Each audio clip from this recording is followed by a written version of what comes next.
Cities are defined by their cultures. Those cultures could entail sports or business or certainly arts and entertainment. Oklahoma City is thriving in all of these areas. But who makes that all happen? This Town OKC explores the people behind the cultures, their origins, their motivations, their challenges, and their dreams. I'm Rick Allen Lippert. I've been in this town for over 50 years with a front row seat to seeing the culture grow from a dusty bus stop on the Southern Plains to a flourishing destination. Join me as we meet the folks behind the culture on This Town OKC. Lyn Adams, what a joy it is for you to be here on the other side of the table from me in the rehearsal studio at Carpenter Square Theater. It is. It's wonderful. Yeah. And I have to say, the Carpenter Square Theater sponsors This Town OKC, where we produce 8 shows a season, 10 performances of each show, Wow. half price Thursdays at 7:30 and Sundays at 2. They're not half price, Right. but Friday and Saturdays at 8. Although in the next season, starting in September of 26, all evening shows will be 7:30. Yes. Okay, so now, Yes. Lyn Adams. Yes. I know you're from Australia. I am. I know you started Oklahoma Children's Theater way back when. Way back. Yes. And I was involved with that. Yes. I want to know where you're from, which I know is Australia, Right. but specifically I want to know where you're from. Tell me about your childhood and Okay. what brought you to the Sure. States. Sure. Yeah, I'm from Australia, obviously, from a town called Geelong. And Geelong is just south of Melbourne, about an hour's drive, and that's at the very bottom of Australia. And then underneath that is Tasmania. But we sort of forget about Tasmania. No, we love Tasmania. They're great. Tasmania is wonderful, actually. But so I grew up in Geelong. Went to school, went to... How big of a town or city is that? When I came here in 1980, Geelong was bigger than Oklahoma City. Okay. Now it's not bigger anymore, but it's around about, it's bigger. It's getting bigger. So, I don't know how many thousands that is, but it's quite a few. So, so I went to school, went to elementary school and then secondary school and then went to Teachers College. Okay. Which is a program of the university, and you train for 3 years to be a teacher. But during that process of 3 years, everything changed and it became a degree at the university. So my last year became a degree, and so I became a teacher, elementary school teacher. Now I love the theatre, always participated in the theatre. My very good friend, who is still my very best friend, he used to come over to the house and he used to play the piano and I used to sing, but we would give invitations to people in the neighbourhood to come and we'd put them in their letterbox and we'd do it as a fundraiser. So we'd always make this little fundraiser out of it. So we had a lot of, it was always doing theatre, always. And when you say always, like from age 5, 8, 10? I think 3, 4, 5. I just always working in some sort of form of theatrical, whatever. But so then I went to Hepburn Springs as a teacher. Now, Hepburn Springs is about an hour and 20 minutes north of Geelong. And it was a little tiny town. I mean, tiny town. It was a wonderful town. It was absolutely wonderful. At the end of a school day, I could go to the grocery shop, which was the one shop in town, and the guy behind the counter would say, "Oh, you might want to get some more of these vegetables because you've got friends and they're at your house right now." I thought, "Oh, okay. Oh, great. Super. Thank you." So I'd go next door to the butcher and I'd get some, So it was a wonderful experience. Neighbors looking out for one another. Absolutely.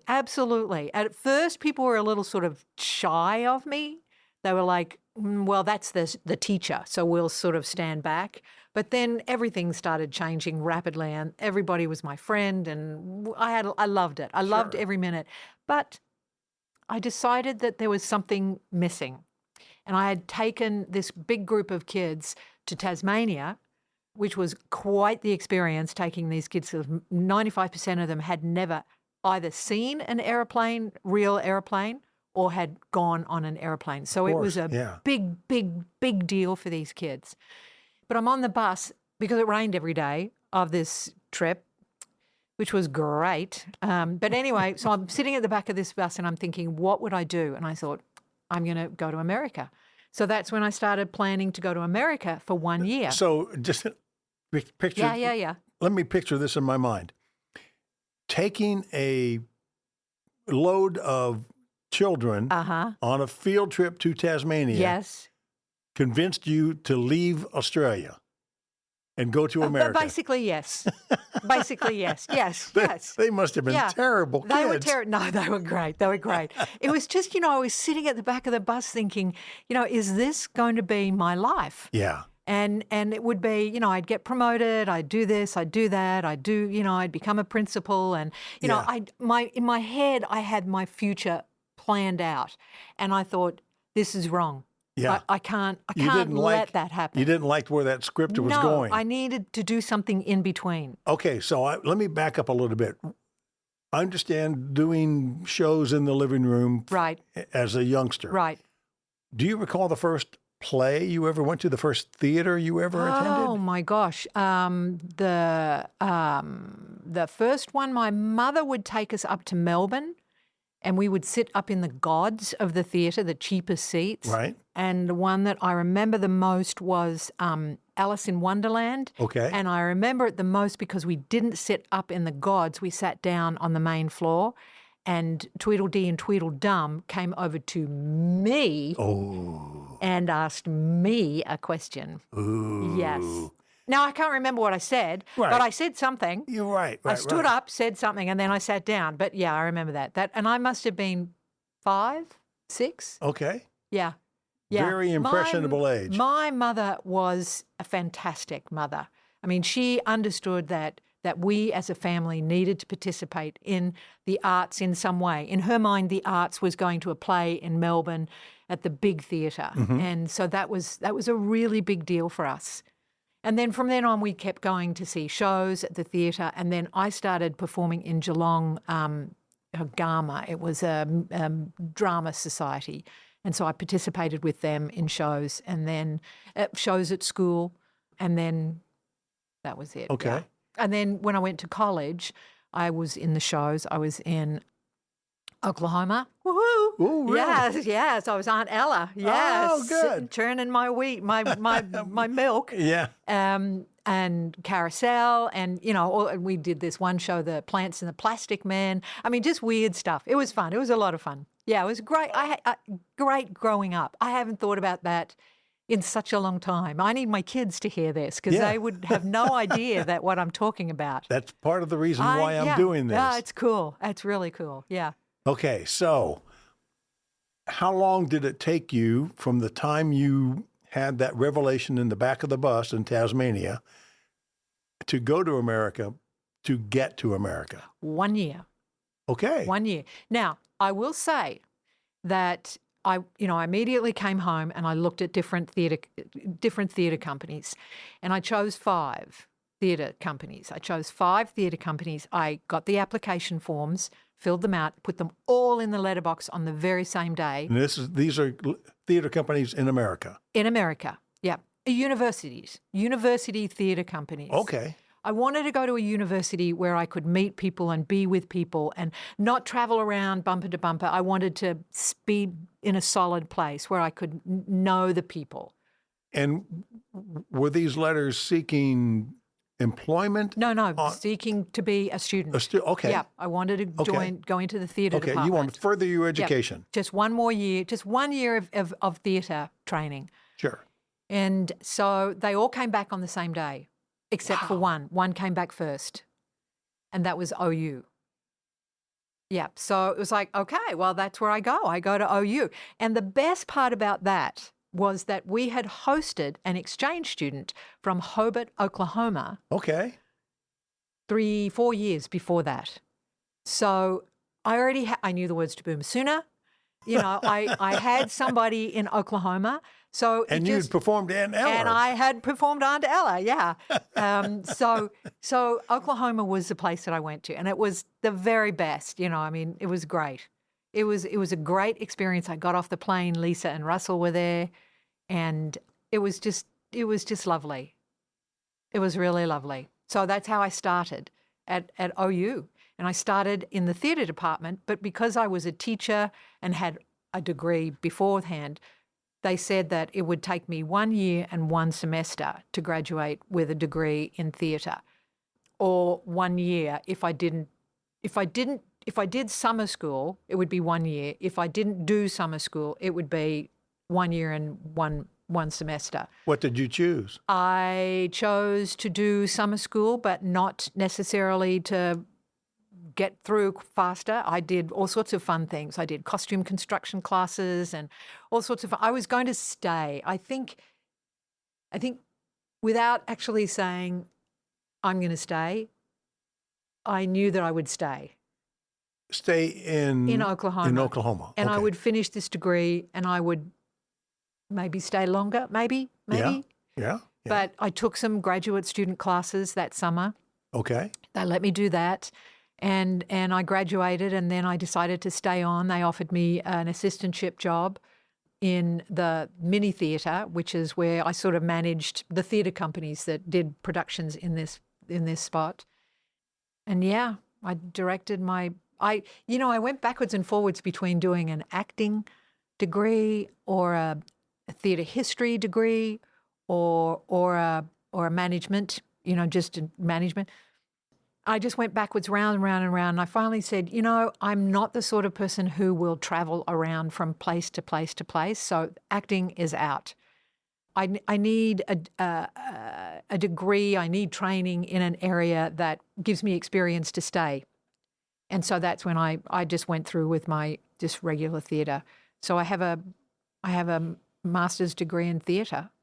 Nice. So yeah, so I did that, and then. So did you focus on administration, costuming? It was directing. Directing. Okay, good. And right before I graduated from that, I was asked to come up to Stage Centre in Oklahoma City and direct a show when it was the Stage Centre. And so I... and just for folks who may not be familiar, that building that is no longer there was originally built in the mid-'60s, and it was the Mummers Theater. Yes. Didn't last very long. Then it turned into... Stage Centre. Well, I think it was Oklahoma City Theater Center before that. Okay, and then it turned into Stage Center. Yep. Yeah, the memories I have of that building. Oh, my gosh. Oh, my gosh. So, yeah, they asked me if I'd direct a children's show. No, an adult production. I directed The Crucible. Oh, yeah. And we had auditions. I had the cast.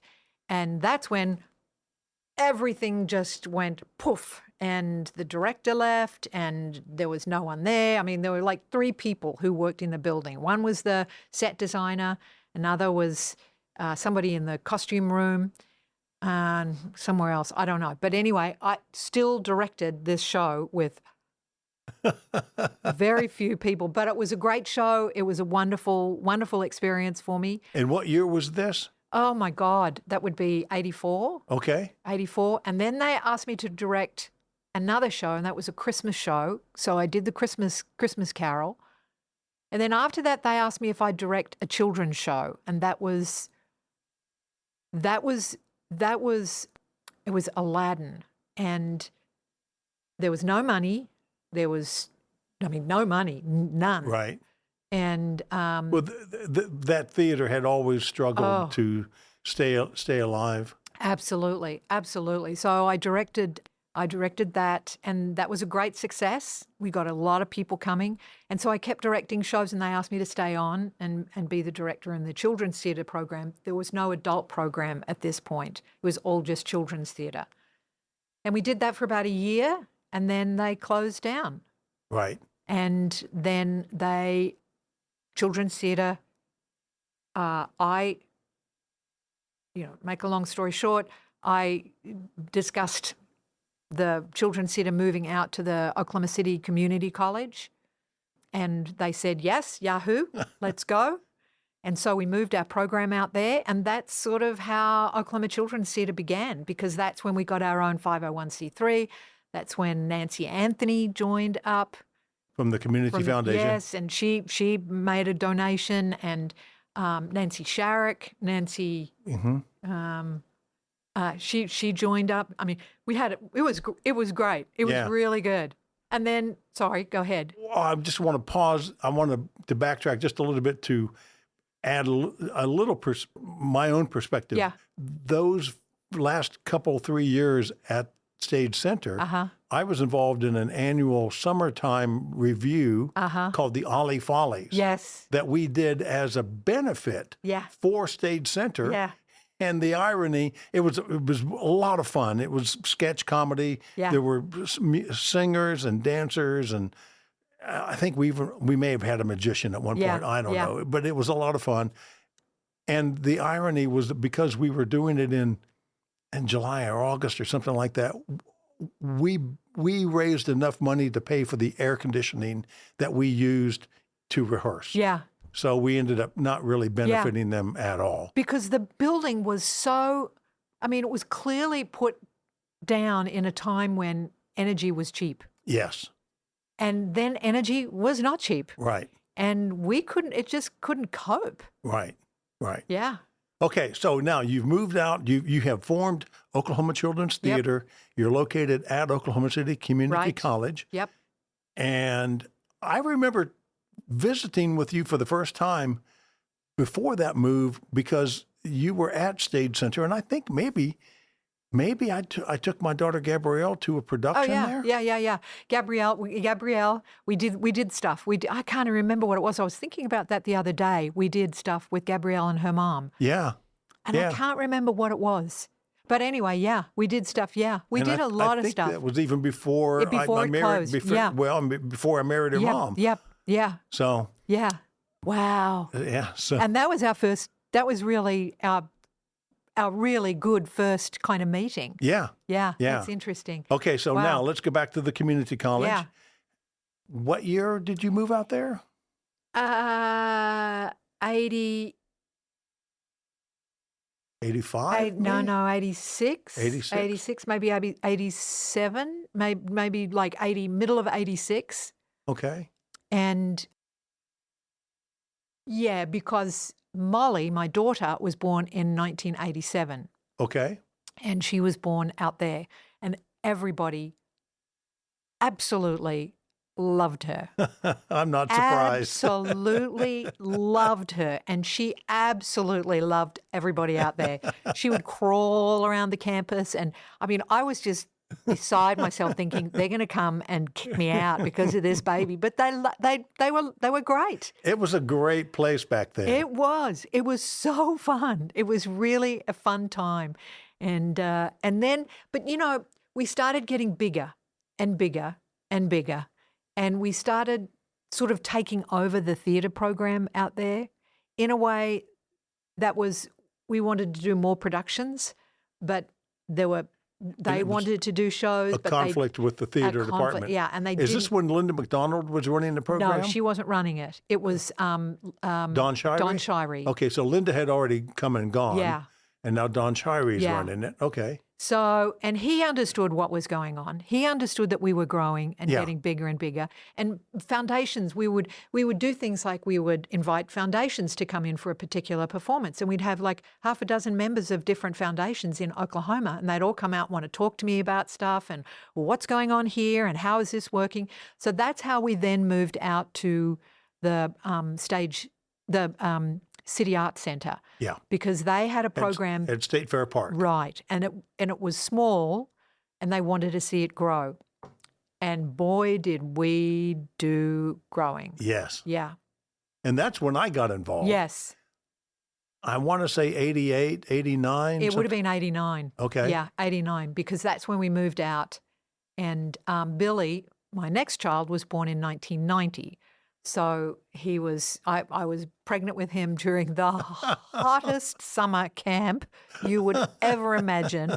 And the electricity went out. We had no heating, no cooling. Oh my God. It was just so hot. And I was so pregnant. Yeah. Anyway. And that building is still there. At the time it was, it was called City Arts Center. Before that, it was the Science and Arts Foundation. Yes. The Kirkpatrick Science and Arts Foundation. Yeah. And the Kirkpatrick Planetarium. Yes. Yep. And so... And we found crazy things that were from the Kirkpatrick Foundation. Oh, really? We found these tubes, these tubs that had, they'd be in boats, I guess, from 1 million years ago, and with oil or something in them. We found them stuffed up in a shell. Oh yeah, it was weird. It was weird. We had so much fun. And in 1992, to 93, they had at the boards of City Arts Centre and Children's Theatre had a meeting, and they then asked me to be the director of City Arts Centre as well as Children's Theatre. And we would keep the organisations separate, but I would work for both of them. But, so, and we did that until 2002, I think. And it was great. I mean, it was real. It worked we well. Were a family. We had a wonderful time. Yeah. We did fun things together, and we didn't move staff around. It was a solid group of staff that was there.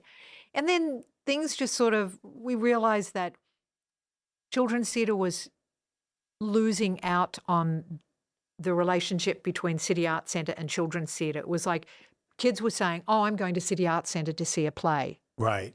I'm going to City Arts Centre to do a summer camp. Not I'm going to Children's Theatre to do a camp. And so that's, and then the City Arts Centre was growing and moving very quickly. And so I felt like it was time for me to move on. Yeah. So I want to back up. Yeah. Before you moved there, I am now remembering that I joined your board. Yeah. Before that move, because I had a lunch meeting with Kristen Cassee of the Kirkpatrick Foundation, along with Marilyn Myers, and they were wooing me to entice me to have Children's Theatre move to City Art Center. How interesting. Did you not know about that? No. They had a lot of little secret meetings, and I don't blame them. I mean, fair enough. That's fine. But I was board president at the time, and so we went to the OU faculty house over on Lincoln Boulevard. Yes. And I didn't realize just how important Marilyn Myers was. Oh yes, I've come to appreciate that, and I certainly didn't know how important Christine Cassee was and is even more so now. But they took me to lunch and wooed me. Wow. So I would go back and encourage the board to. Wow. I didn't know. That is amazing. I had no idea. That's wild. I thought you had set it up. There are a million little meetings that they must have had. A million. I can think of them. I mean, I can think of many, but oh, wow. Well, that's cool. That's really cool. Oh, good. Yeah, that's really good. So how many years did this cohabitation work? Till about 2004. Okay. So yeah, I mean, it was good. It was good. Yeah. No staff changes. We added staff. We didn't get rid of people. Mm-hmm. And we had one person leave because they needed to move on. But you had company actors on salary. Oh, yeah. That's where I met Terry Veal, Kelly Rhea. Yep. And things were going really well, but then we realized that, okay, there's some changes that we need to make. And so we made them, and I don't know what it was that made me go to OCU, but I did. I went to OCU and talked to Mark Parker, and he was the dean of the School of Fine Arts. And he said, well, yeah, let's talk about this. So we talked about it for about 8 months, and then we moved over. Best thing we ever did. Best move. Yeah. I mean, I remember sitting in our little office space.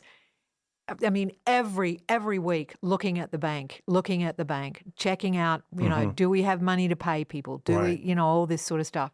It went from that to where we are now.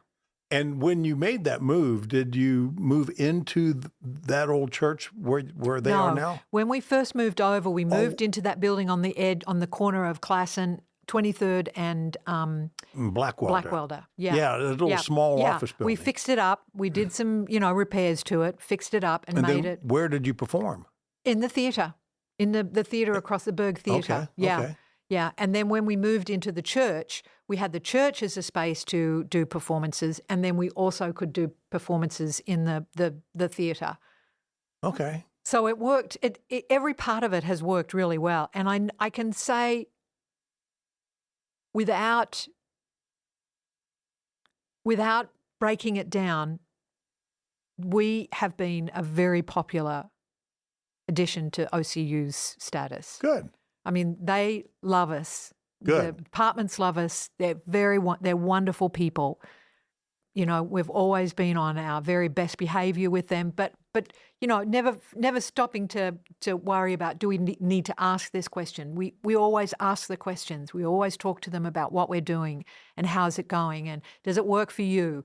And that has been a very popular thing with us. Well, that communication is very important. Very, very. And everybody is wonderful. They're just wonderful.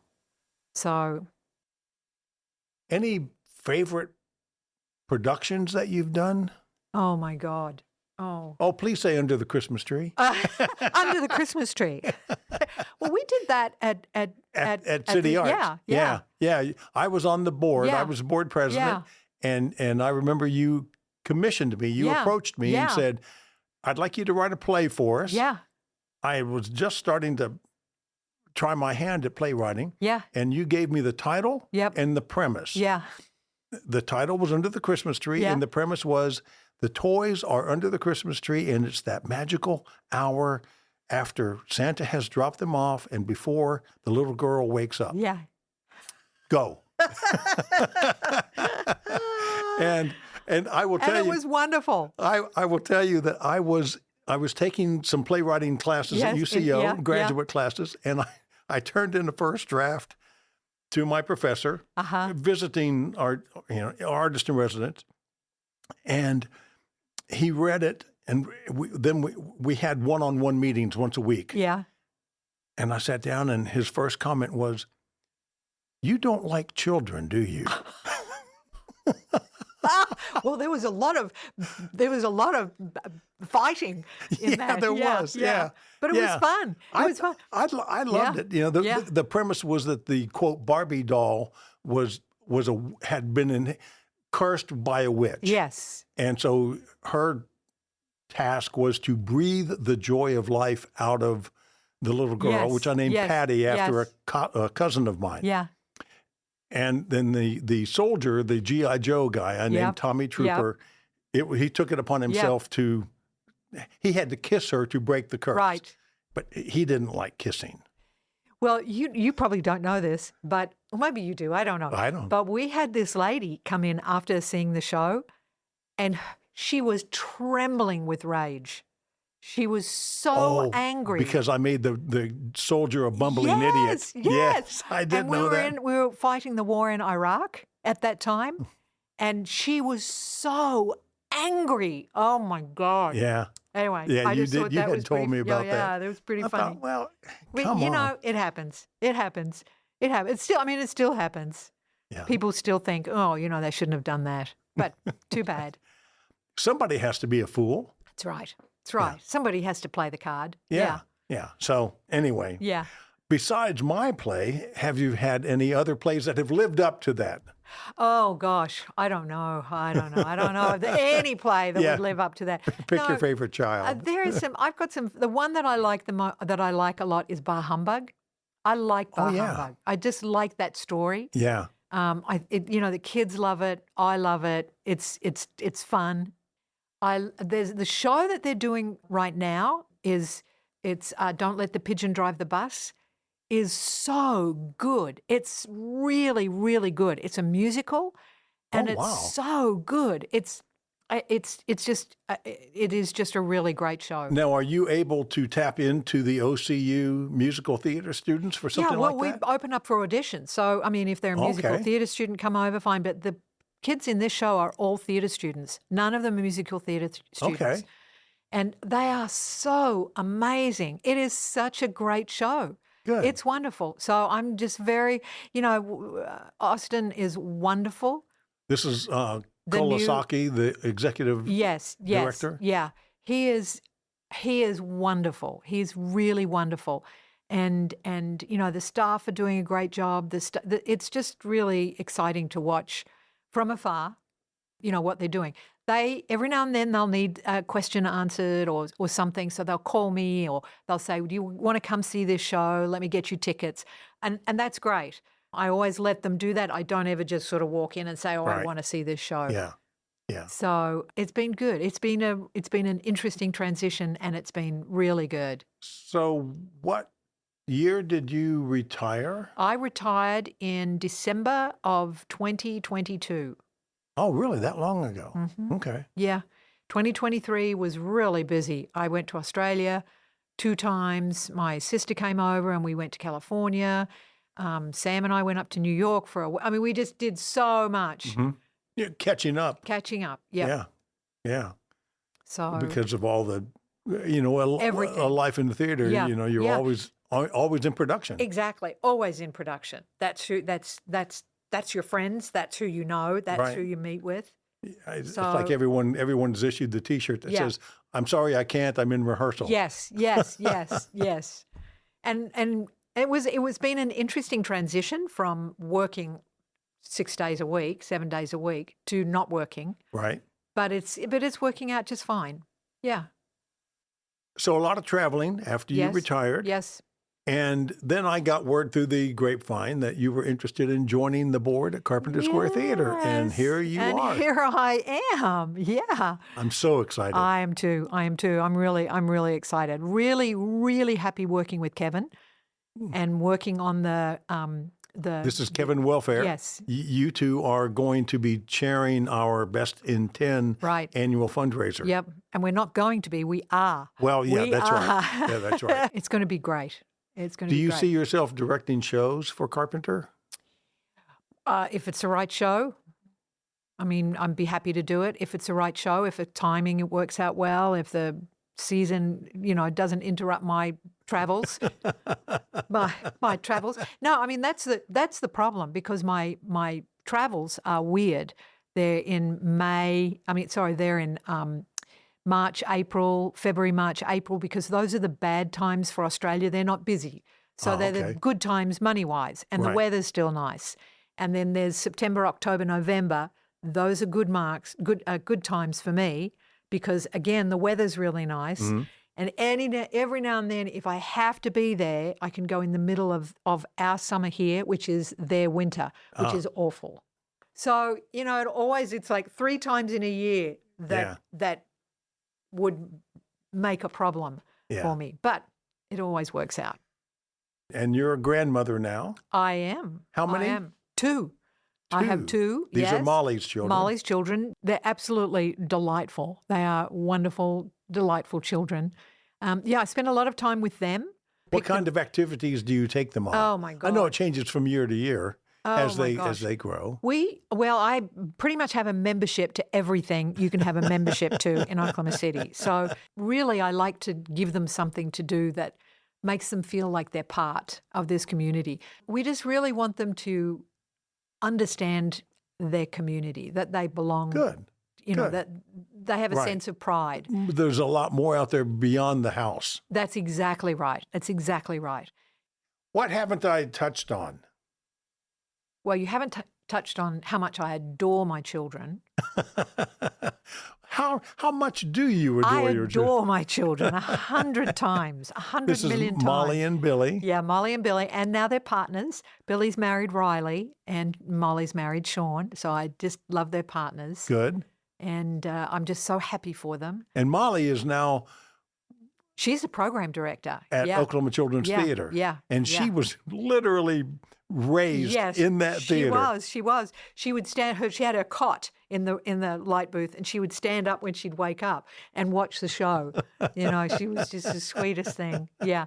And Billy wasn't quite as engaged early on, but he became very engaged as he got older. I remember watching him at City Art Centre on the fairgrounds, and he had an old coffee tin, like they'd be in the tins, the coffee.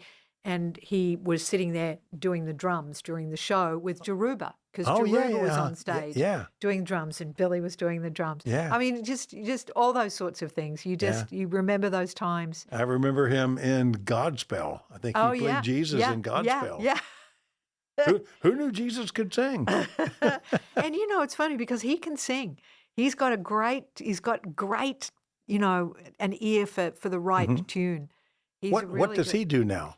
He works at the Civic Center, and he does music work for people. So he's got a studio in his house, and he designs music, designs things for events and activities. Oh, good. Such a career with Oklahoma Children's Oh, Theater. yeah. Starting it from scratch, Yeah. Almost out of necessity. Yeah, in without a doubt, out of necessity. Yeah. And growing it. I will say, from my observation, after I had left the board, I noticed that you had joined the Downtown Rotary. Yes. And it seemed to me that is when children's theater really started to take off. I think it did. I joined the club, and I must have been 1995 or 96, something like that. Around that time. And I was there for a long time. When we moved to OCU, I was there, and then it just got too much for me, and it was just important for me to say it's time for me to leave. Okay. But I still know half the people in the Rotary Club, Sure. and I mean all of that. They're wonderful people.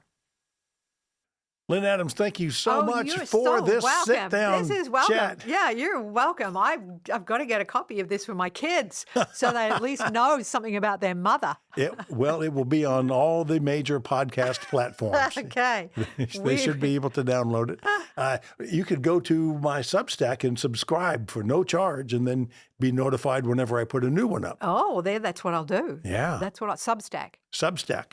Okay, that's what it's called. Well, the platform is called Substack. Okay. The podcast is called This Town OKC. Okay. All right, Lyn Adams, thank you so much. Thank you. This has been great fun. I mean, it really has been a fun time. Thank you so much. This Town OKC, sponsored by Carpenter Square Theater, edited by Fred O. Bishop. I'm Rick Allen Lippert. This has been a Lippert Media production.